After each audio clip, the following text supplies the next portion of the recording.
کہ Donald Trump کے ہاتھوں ایک برادر اسلامی ملک کے خلاف جارحیت کا ارتکاب ہوا ہے اور پاکستان جیسے اسلامی جمہوریہ جو ریاست ہے اس کی حکومت خصوصاً مسلم لیگ نون نے وقت کے ایک ممکنہ جنگجو کو امن کا نمائندہ قرار دے کر جو سیاسی خوشامد کی وہ تاریخ کے اوراق میں سیاہ سطروں میں لکھی جائے گی۔ یہ فیصلے صرف سفارتی غلطیاں نہیں، یہ ایک قوم کے نظریاتی انحراف کی علامت ہوتے ہیں اور تاریخ کی عدالت میں نہ رائے عامہ خریدی جا سکتی ہے نہ سچ کو دفن کیا جا سکتا ہے۔ نون لیگ کی حکومت کا یہ فیصلہ ایک سیاسی مصلحت کی بدترین مثال کے طور پر یاد رکھا جائے گا اور آنے والی نسلیں پوچھیں گی کیا یہی تھا امن؟ کیا ایسے ملتے ہیں نوبل انعام؟ اچھا، اس کی وجہ یہ ہے کہ مسلم لیگ نون تو اپنی ذات مفاد سے آگے کچھ نہیں دیکھتی۔ وہ عوام، جب ہم پاکستان کے لوگ بات کرتے ہیں کہ یہ نہیں کرنا چاہیے حکومت کو، تو وہ کہتے ہیں ہم تمہارے ووٹوں سے تھوڑی آئے ہیں۔ جب ہم تمہارے ووٹوں سے نہیں آئے تو تم کون ہوتے ہو ہمیں یہ بتانے والے کہ ہم یہ کریں اور نہ کریں؟ اور ظاہر ہے ان کے اثاثے باہر، جائیدادیں باہر، اولادیں باہر، کاروبار، مفاد، علاج، سب کچھ ان کا باہر، ان کا کیا لینا دینا ہے پاکستان کے ساتھ۔ اسد چودھری بڑے زبردست پروڈیوسر ہیں اور جرنلسٹ ہیں۔ وہ کہتے ہیں کہ ہمیشہ سے ایبسلیوٹلی ناٹ کو ایک جذباتی سا معاملہ سمجھتے تھے، آج سمجھ آئی ہے اس جملے کی کتنی اہمیت تھی، یہ کیوں ضروری تھا۔ ایران کو 2 ہفتے کا ٹائم دینے سے متعلق بیانیہ بنانے والے بغیرت کہاں ہیں؟ ڈونلڈ ٹرمپ کو نوبل پرائز کے نامزد کرنے والوں سے فی الفور استعفیٰ لیا جانا چاہیے۔ یہ لوگ ہمارے ساتھ ایسا ظلم نہیں کر سکتے، ان کی لگامیں اتنی ڈھیلی نہیں چھوڑی جا سکتی۔ پاکستان کی جانب سے امن کے نوبل پرائز کے لیے نامزد ڈونلڈ ٹرمپ نے پہلے 8 مرتبہ غزہ میں جنگ بندی کو ویٹو کیا، ہزاروں مسلمان شہید ہو گئے اور لاکھوں معذور ہو گئے، ایک نسل اجڑ گئی۔ اب اس نے ایران پر حملہ کر دیا۔ پاکستانی ریاست ٹرمپ کو مبارکباد دے گی؟ وہ سوال اٹھاتے ہیں اسد چودھری صاحب۔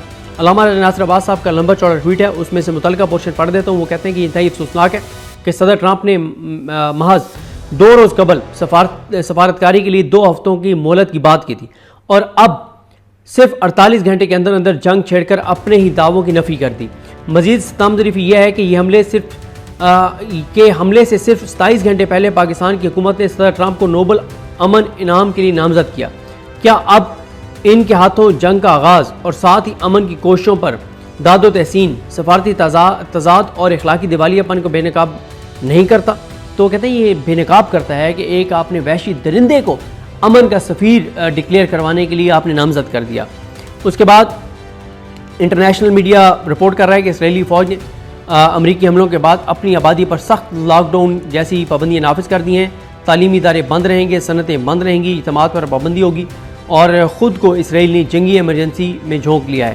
ماجد نظامی ایک بہت زبردست جرنلسٹ ہیں، وہ یہ کہتے ہیں کہ ایرانی ایٹمی تنصیبات پر امریکی حملے کے بعد کہاں ہیں وہ پاکستانی دانشور جو حضرات 2 دن سے مسلسل کہہ رہے تھے کہ امریکی صدر سے فیلڈ مارشل کی ملاقات کے بعد ایران کو 2 ہفتوں کا وقت مل گیا ہے۔ اور ہاں، نوبل پرائز نامزدگی کے حکومتی فیصلے کے فضائل بیان کرنے والے اب کیا کریں گے؟ فیض اللہ سواتی جرنلسٹ ہیں، ARY سے ان کا تعلق ہے، کراچی سے ہیں۔ وہ کہتے ہیں امن کے پیغمبر، پاکستان کی جانب سے نوبل انعام کے لیے نامزد ٹرمپ کا ایران پر حملہ استنبول میں مبینہ اسلامی خسروں کی بیٹھک کے چند گھنٹوں بعد ہوا۔ یہ شاید اشارہ کر رہے ہیں OIC کا جو اجلاس ہوئے، گھونگھلوں سے مٹی اتاری گئی ہے، صرف زبانی کلامی باتیں، کوئی عملی اقدام نہیں ہے۔ ایک ملک بھی جس طرح سے ایران کے ساتھ کھڑا ہونا چاہیے نہیں کھڑا۔ تو وہ کہتے ہیں کہ یہ حملہ استنبول میں مبینہ اسلامی خسروں کی بیٹھک کے چند گھنٹوں بعد ہوا۔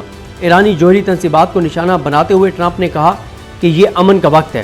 اسرائیل پوری طاقت لگا کر ایران کو جھکا نہ سکا تو امریکی کی مدد طلب کی تھی۔ محسن اجاز صاحب نے بتایا کہ کانگریس ویمن ہے یاسمین انصاری، ان کا ٹویٹ انہوں نے لکھا ہے کہ امریکہ میں اس پہ بہت زیادہ بات ہو رہی ہے اور اس ٹویٹ میں وہ یہ کہتی ہیں یاسمین انصاری کہ ڈونلڈ ٹرمپ نے ایران کے خلاف غیر قانونی فوجی کارروائی کی بغیر کانگریس کی منظوری کے اور جس سے ہمیں ایک اور نہ ختم ہونے والی جنگ میں دھکیلا جا سکتا ہے۔ میں کانگریس کا ہنگامی اجلاس بلانے کا مطالبہ کرتی ہوں تاکہ وار پاورز ریزولوشن پر فوری ووٹنگ ہو۔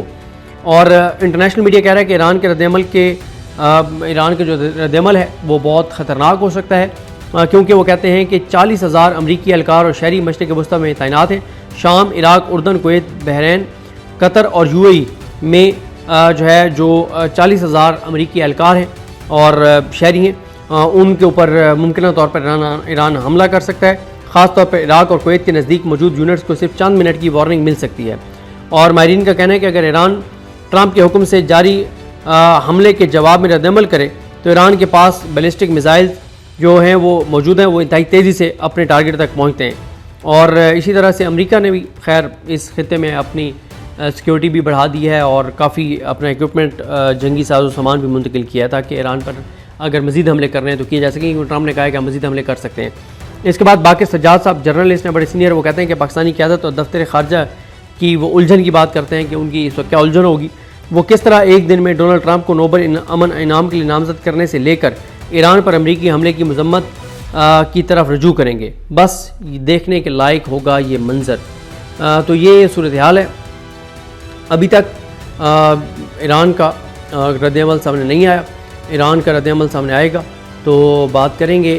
یہ اس وقت تیزی سے بدلتی ہوئی صورتحال ہے، اور جس طرح سے میں نے آپ کو عرض کیا ہے کہ انتظار ہے ایران کے جواب کا کہ ایران کیا جواب دیتا ہے اور کیا اعلان کرتا ہے، بہت امپورٹنٹ ہوگا۔ مجھے اپنی دعا میں یاد رکھیں۔ اللہ کریم ہم سب کا حامی ناصر ہو۔ اور یہ بھی دیکھنا ہوگا کہ پاکستان کے دفتر خارجہ کا مذمت کرتا ہے، کن الفاظ میں مذمت کرتا ہے، اور ٹرمپ کے والے سے کیا ٹرمپ کا نام ہوتا ہے نہیں ہوتا، اور یہ بھی دیکھنا ہوگا کہ نوبل پرائز کے لیے جو نامزدگی ہے ٹرمپ کی وہ واپس لی جاتی ہے نہیں لی جاتی۔ اگر نہیں لیتے تو کافی ان کو سیاسی قیمت ادا کرنی پڑے گی۔ مجھے اپنی دعا میں یاد رکھیں۔ اللہ کریم ہم سب کا حامی ناصر ہو۔ اللہ حافظ۔ کہ امریکہ میں اس پہ بہت زیادہ بات ہو رہی ہے، اور اس ٹویٹ میں وہ یہ کہتی ہیں یاسمین انصاری کہ ڈونلڈ ٹرمپ نے ایران کے خلاف غیر قانونی فوجی کارروائی کی بغیر کانگریس کی منظوری کے، اور جس سے ہمیں ایک اور نہ ختم ہونے والی جنگ میں دھکیلا جا سکتا ہے۔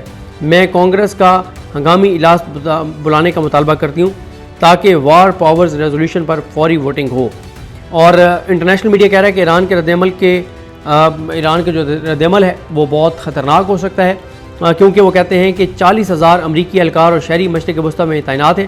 شام، عراق، اردن، کویت، بحرین، قطر اور UAE میں جو 40,000 امریکی اہلکار ہیں اور شہری ہیں، ان کے اوپر ممکنہ طور پر ایران حملہ کر سکتا ہے۔ خاص طور پر عراق اور کویت کے نزدیک موجود یونٹس کو صرف چند منٹ کی وارننگ مل سکتی ہے۔ اور ماہرین کا کہنا ہے کہ اگر ایران ٹرمپ کے حکم سے جاری حملے کے جواب میں رد عمل کرے تو ایران کے پاس بیلسٹک میزائل جو ہیں وہ موجود ہیں، وہ انتہائی تیزی سے اپنے ٹارگٹ تک پہنچتے ہیں۔